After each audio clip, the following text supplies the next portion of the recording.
MIG welding, even the term MIG welding is, not proper.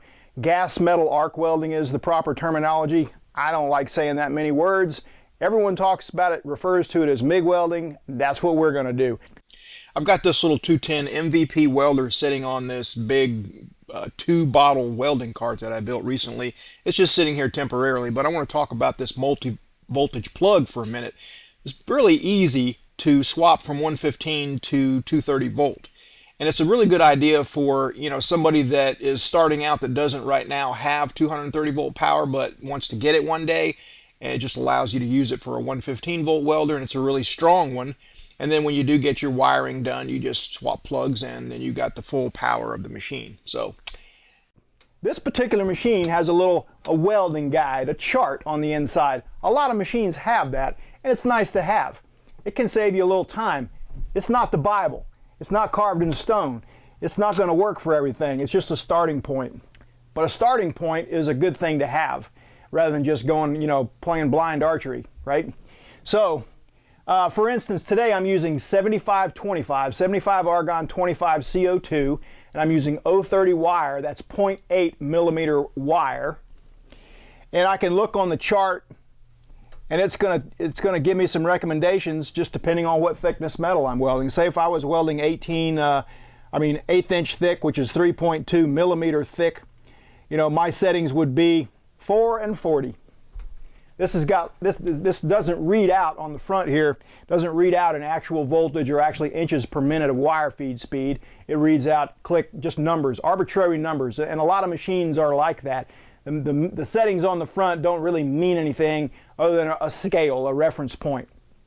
And you go from there. Eventually you learn. And by the way, 030 is probably the most versatile size wire. That's 0.8 millimeter. It's probably the most versatile. You can go all the way down and do some auto body panel type work, and it does okay on really thick stuff too. If you're only doing auto body, you're going to be better off with 024 or 023. So the spool of wire here, and this is 030 wire, 0.8 millimeter wire that I have on here, ER70S6. Got a lot of silicon content in it it helps welding over a thick mill scale and stuff like that. The silicon scavenges the crud and floats it to the surface, and that's why you see all those little brown islands on the surface of the weld when you're done. That's what those little brown things are, and that's why you want to wear eye protection when you're MIG welding, because that stuff pops off. Been to the nurse's station before with a hot piece of silicon in the eye. So wear your safety glasses under your helmet, you can avoid that. Okay, there's a tensioning mechanism right here on this spool of wire. This got a little kind of a self-locking nut with a washer and a spring inside there. Now, you want to have that just tight enough to avoid backlash. When I press the trigger on the machine here, wire is going to come out the end of here, and you can see the spool move. If I have the wire feed speed set up fairly high, you can see how quickly it moves. Well, I want to have this thing set just tight enough that the spool doesn't keep traveling when I let off the trigger. Just that tight, no tighter. Any tighter, now I make it hard on the drive rollers to pull that wire. It's already got to push it through this cable here. I don't want to make it pull of something that's really tight either. It's kind of like a bait casting reel, If you set that backlash thing knob too tight, you can't cast for crap. But if you set it too light, you're going to get backlash. So this feeds the drive roller mechanism right here. These drive rollers on this particular unit are spring loaded, and they pop right off. And one is knurled and one is smooth. The knurled one is for flux core, the smooth one is for solid wire. I'm using solid wire here today. Flux core is a topic for another day. You want to have the correct size drive rollers for the size of the wire you're using. These drive rollers will work on 030 or 035 wire. If I'm going to go down to 024, I'm going to do myself a favor in getting the correct drive rollers for 024. The groove on here might be too deep for this solid wheel to even pinch and get a bite on it. Okay, and if it slips, if I'm slipping here, either because I got this too tight, or because I got too many kinks in my hose here, or because I have a crapped up contact tip. If the drive rollers slip because they can't push it, either because there's too much resistance or it just can't bite on the wire because you got the wrong size wire, it's going to weld like crap. It's going to weld inconsistent. If it welds inconsistent, you're going to be chasing your tail, setting wire feed, speed, and voltage, and all it is inconsistent feeding due to wrong size drive rollers or some other issue like I just mentioned. So while they say MIG welding is so easy a monkey could do it, there's lots of little things that can go wrong. It probably is the easiest way to just get started welding, point and shoot, so to speak, and stick a couple of things together, but it's just as hard as anything else to do well. So I've pushed some wire out here. Now I can either snip this and waste the wire. There's no point in doing that. I take my tensioner off here, off the drive rollers, and I can just retract. Ah, so nice. You only want enough tension, it's like aspirin, you know. Enough is enough. So you want to have the tensioner screw here tight enough to feed wire. And here's the way I do it. There's lots of ways to do it. You can put it against the 2x4 and see how it curls it and all that kind of stuff. But what I do is I put a glove on, and then I hit the trigger and I pinch the wire. See, right now I've got it set really loose, and I can completely stop it by pinching it with my glove. About 2 or 3 little turns, and I pretty much can't stop it. I can slow it down, but it's pushing it through. That's kind of where you want to be. You can slow it down, but it's still feeding. That way you'll feed, but you won't wear out your drive rollers prematurely, and everything will go lovely. So I'm going to retract again.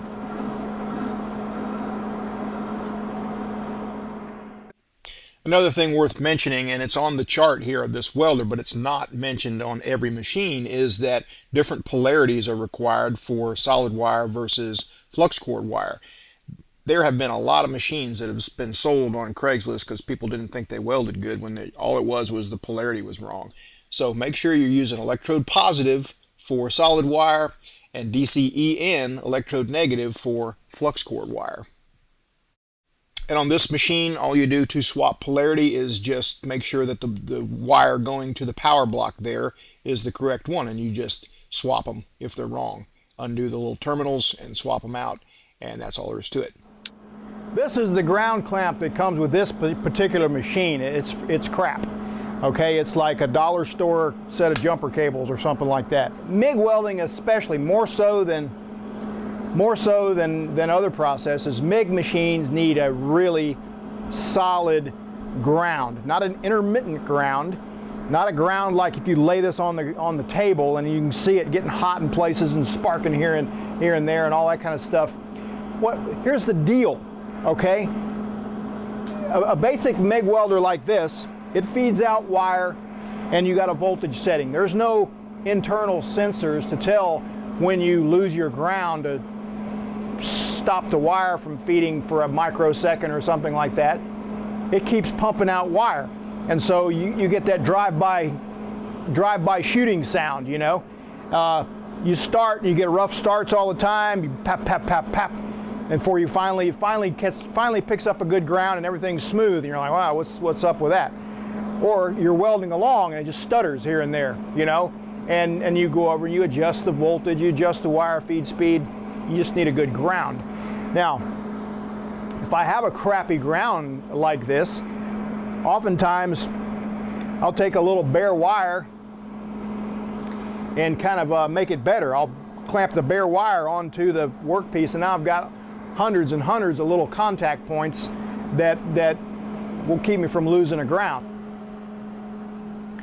And now instead of, you've got all these little contact points touching the metal on this copper here, as opposed to this copper flashed steel thing that sometimes even when you light up you can see it arc before it ever establishes a good ground. You see a little tooth get red hot or something like that.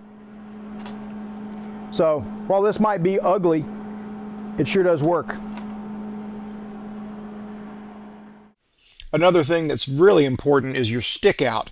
And the stick out a lot of times is controlled by how close the contact tip is to the end of the nozzle. And I like them flush or even sticking out just a little bit for the most part.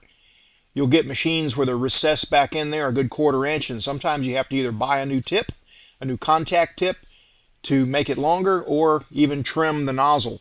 I have trimmed a lot of nozzles. I trimmed this one just a little bit to get it like I want it.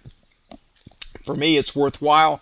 A short stick out makes a big difference with short circuit MIG welding. Tip is recessed a 1/4 or 3/8 back up in the nozzle. You already got that much of a stick out, and then if you're doing like a T-joint where you can only get your nozzle in there so far, you're going to have too long of a stick out and the machine's just never going to weld like it should weld. This is one style of flow meter with the dials indicating the flow rate, CFH, pressure on one side, and flow rate in CFH, or liters per minute also could be on the other side. But I prefer the ball type, the floating ball type. I found that they tend to be more accurate, but this seems to be a good one. It's a quality regulator from Harris. Well, I'm using 75-25 argon CO2 gas, and with that small nozzle you saw just a second ago, I can easily get by with 15 CFH indoors. All right, what you're looking at now is just the front panel of the Hobart 210 MVP. You got two settings. Okay, you got voltage and wire feed speed. Now this particular machine has what they call tap settings on voltage, which means it's kind of like an old-timey channel changer on a TV. And you don't want to change it while you're welding, but basically it's click settings from 1 to 7. Okay, it's not considered to be like a great feature to have click settings as opposed to infinite settings. This isn't what's known as an infinite dial, which means I can bump it just a tad, just a tad, just a tad, and really dial things in. For most people getting started MIG welding, this is not a problem at all. Not a problem, okay? It gives you straightforward settings on the chart, and you can make the adjustments, the fine adjustments here to get a smooth arc. So I don't find it to be a very big drawback at all. What I'm going to do now is just run a bead. I've got this machine set at 4 and 40, just like the manufacturer's recommendations chart said. And I'm going to be using just a little technique that I just kind of like my go-to technique for MIG beads, and that's just kind of a series of cursive E's or U's, depending on how you perceive it. But it's a pretty good setting. There's not a lot of spatter. You can see a little bit of fine spatter. It does sound very consistent.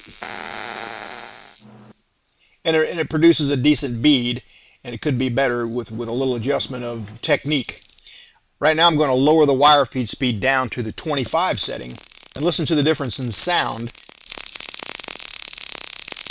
You got a little rattle sound there, and also you look a little at the top member of the T-joint, there's a lot more spatter. And spatter is just basically sort of like a carburetor that's not mixed, that's not adjusted well. You got an inefficient burn, an inefficient transfer of metal.